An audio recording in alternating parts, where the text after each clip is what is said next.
Good afternoon, beloved. In Hebrews chapter 11 and the verses 7, the Bible says, by faith, Noah, being warned by God about things not yet seen, in reverence, prepared an ark for the salvation of his household, by which he condemned the world and became an heir of the righteousness which is according to faith. This is a warning. A warning to prepare for a flood. And I want to warn against using any other flotation device other than that which has been authorized by God. I'm sure that if you have been watching the news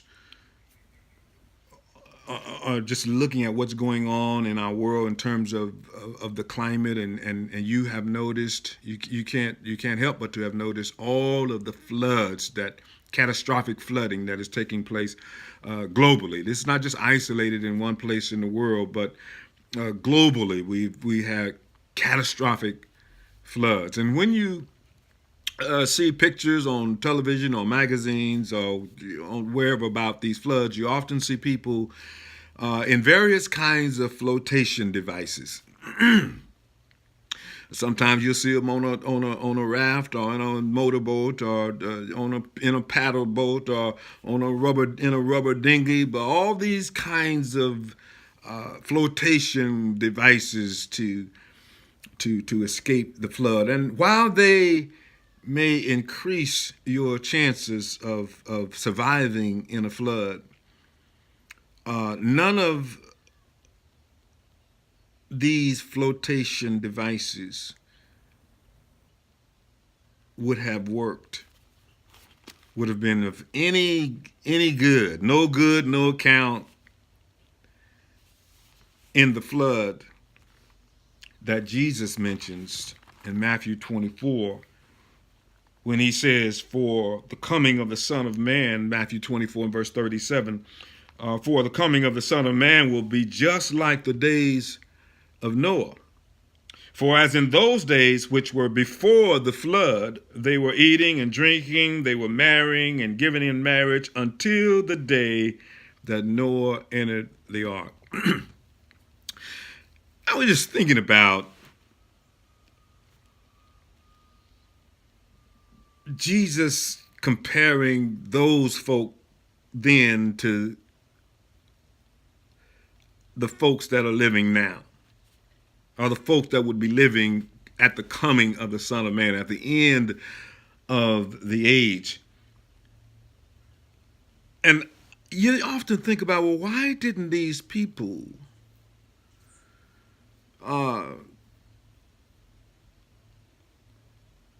consider the ark? First of all, maybe they were like people today, just as it was as in the days. You know, people are very intelligent today. People are smart today. Yo, all right. People are very intelligent today, so they can, they can prepare, they can plan, they can strategize, and if floods come, I got a motorboat, and if the motorboat, I got a rowboat, I got this, I got that. I can weather the storm. I can make it through this flood. But we're not talking about any kind of flood. We're talking about the flood that will end this age, the flood that will end the parties and the eating and the drinking and the marrying and the party, the flood that will forever change things. That flood. And in that flood, just as in Noah's day and that flood that God sent to judge the world, no floating device that anybody had would have worked. No boat, no ship, nothing would have. There was one thing that was going to float and provide rescue in that flood, and that was the ark that Noah prepared for the saving of his household. Now, what are some of the flotation devices that people are using today, or may think that they can ride out this flood that Jesus said prepare for? Well, some people might think that they're gonna make it through the flood on the rubber raft of religion. It ain't gonna happen. Jesus in Matthew the 7th chapter in verse 21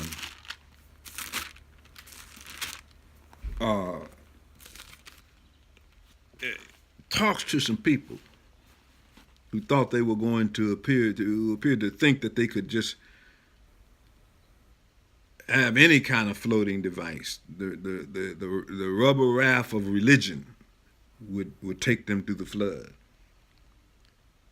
So Jesus says in Matthew 7 and verse 21, "Not everyone who says to me, Lord, Lord, will enter the kingdom of heaven, but he who does the will of my Father who is in heaven. And many will say to me on that day, Lord, Lord, did we not prophesy in your name, and in your name cast out demons, in your name perform many miracles? And then I will declare to them, I never knew you. Depart from me, you who practice lawlessness." That boat won't float in this flood. The boat of religion. That boat. Jesus said God is spirit, and those who worship me must worship in spirit and in truth. If you want to stay afloat in this flood, you're going to have to be in the only boat that'll float. And that's the ark of safety. That's Christ. So if you're in the boat of religion, it's a sinking ship. Maybe you on the good ship Lollipop, and everything is just going good and wonderful, and you don't think it's ever going again. You got enough money to ride it through the flood. You got enough prestige. I mean, you know folks. You got it like that. That boat won't float either in this flood that's coming. James, I gotta read James. James talks about people who are on the good ship Lollipop, and thinking they're gonna make it through the flood because we got enough money, we got enough prestige, we got enough to make it through. Come now, you rich, weep and howl for your miseries which are coming upon you. Your riches have rotted, and your garments have become moth-eaten. Your gold and your silver have rusted, and their rust will be a witness against you and will consume your flesh like fire. It is in the last days that you have stored up your treasure. This is a warning, beloved. The flood is coming. And no boat will float, no religious raft, no good ship Lollipop, nothing that you can cling to or hold to in this flood will save you. Sometimes you see in these flood scenarios people clinging to trees and holding on to rocks and climbing up on top of houses, waiting on rescue, hoping for rescue. There is only one rescue, only one ship that will float you to safety. It is the ark of safety. It is Jesus Christ himself. Just as Noah prepared the ark, the Bible says, for the saving of his house, Jesus is the ark. He prepared us an ark, a place of safety, when he hung, bled, and died on Calvary's cross, stranded between the twilights of two worlds to secure you a boarding pass before the flood.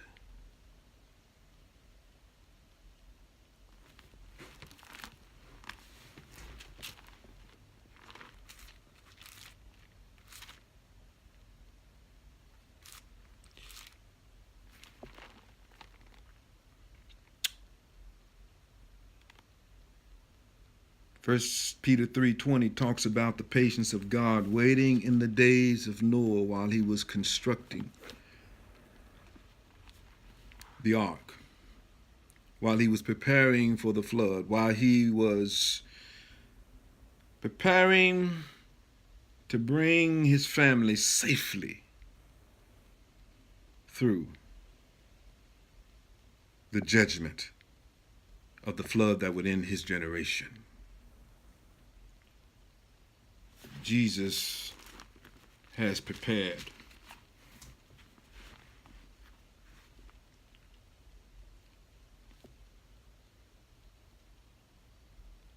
you and I, beloved, by the sacrificing of himself on Calvary's cross.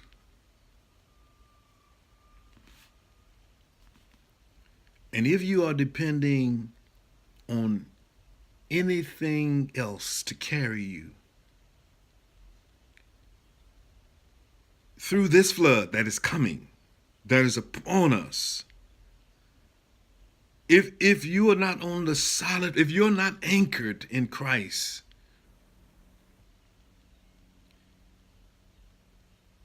if you think you're going to use some kind of other floating device to ride out this flood,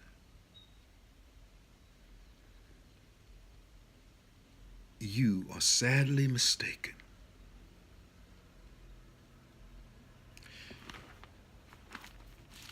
In 1 Timothy chapter 3 and verse 15, Paul is writing to Timothy. He says, "But if I tarry long, or if I'm delayed in my coming, I want you to know how you ought to behave yourself in the household of God, which is the church of the living God, the pillar and ground of the truth."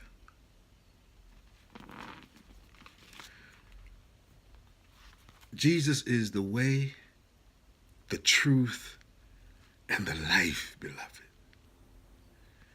And if you're going to have life beyond the flood, everlasting life, eternal life, then you're going to need to be in the ark of safety. You're going to need to be in Christ and not depend on just any kind of floating device. Romans chapter 6, what shall we say then? Are we to continue in sin that grace might increase? May it never be. How shall we who died to sin still live in it? Or do you not know that all of us who have been baptized into Christ Jesus have been baptized into his death? Therefore we have been buried with him through baptism into death, in order that as Christ was raised from the dead through the glory of the Father, we too might walk in newness of life. Don't depend on any floating device. Make sure you're in the ark of safety, beloved.